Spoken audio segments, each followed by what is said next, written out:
Gift করছে যেগুলো পরে তুমি ঘুরতে যাবা। মানে বাচ্চার মতো আদর করে আমাকে। আমার ডাক্তারগুলো মানে আমি ভুলে যাই, আইসা আমাকে রিমাইন্ড দেয় তোমার কিন্তু এই ওষুধটা পাউজ করতে হবে, এই টেস্টটা করছো। আমার যেখানে ট্রান্সপ্লান্টের জন্য আমি লিস্ট করা, ওরা নিজে থেকে আমাকে মেল দিয়ে দিয়ে রিমাইন্ড দেয় এটা বাকি আছে, এটা করো, এটা করো। যে কারণে আমি প্রতিটা মুহূর্তে আল্লাহর কাছে অসংখ্য কৃতজ্ঞতা জানাই যে আল্লাহ আমাকে এই দেশটাতে রাখছে। এবং জার্মানের প্রতি আমি ভীষণভাবে ভীষণভাবে কৃতজ্ঞ এই দেশটার অসাম এই সিস্টেমের প্রতি।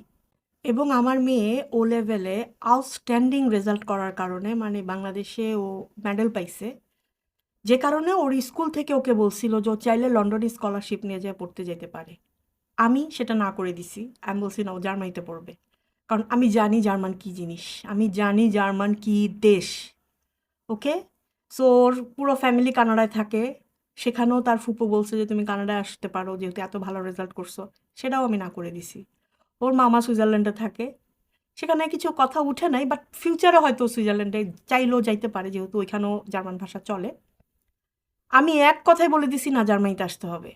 এটা হচ্ছে জার্মানি। এখানে এখানে যোগ্য লোকদের কখনো ঠিকতে হয় না। এটা অন্যরকম একটা দেশ। তো যাই হোক, এটাই হচ্ছে আমার মেইন কথাটা, এটাই ছিল ভিডিও বানানোর মূল উদ্দেশ্য যে আমি খুবই লাকি, আমি এই ধরনের আচরণ কখনোই পাই নাই, বরঞ্চ আমি খুব বেশি অতিরিক্ত প্যাম্পারিং পাইছি, যতটুকু আশা করি না তার থেকেও বেশি। I am really so happy and satisfied, যে কারণে আমি এত বেশি মিস করি না আমার বাংলাদেশ। এরা যদি ওরকম হইতো আমি মরে যেতাম, আমার দেশে ব্যাক করে চলে যেতে হইতো।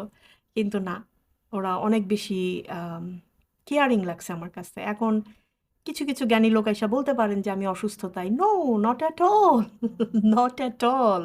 একজন সাধারণ নাগরিকরা ওরা যেভাবে ট্রিট করে আমাকে সেমভাবে ট্রিট করে। ইভেন ওরা আমি অসুস্থ এইটা বলে যে আমি একটু বাড়তি বেনিফিট পাবো এরকম কোনো ইস্যুই নাই, এরকম কোনো ইস্যু নাই। যদি ওইটাই হয়তো তাহলে তো আমাকে জবেই অ্যালাউ করতো না, আমি তো জব করতেছি, তাই না? তো এটা হচ্ছে আসলে যারা একটু হিংসুটটা তারা এই কথাটা বলবে যে এত সুবিধা তুমি বাংলাদেশি হয়ে জার্মান সরকার তোমার এত সুবিধা দেয়, ও কি তোমার বাবা লাগে? জানি না, হয়তো মানুষ ভালো ওরা, আমি জানি না, হয়তো আমার কপাল ভালো, অথবা আমি হয়তো ওদের সাথে এমন কিছু ফিডব্যাক দেই বা আমার কথা আমার আচরণে ওরা সেটা ভালো ফিল করে বলে দেয়, আমি জানি না সেটা। এটা ওদেরকে আসলে জিজ্ঞেস করতে হবে যে কেন তোমরা আমাকে এত ভালোবাসো বা কেয়ার করো। আচ্ছা, যাই হোক, সব কিছুর জন্য আলহামদুলিল্লাহ।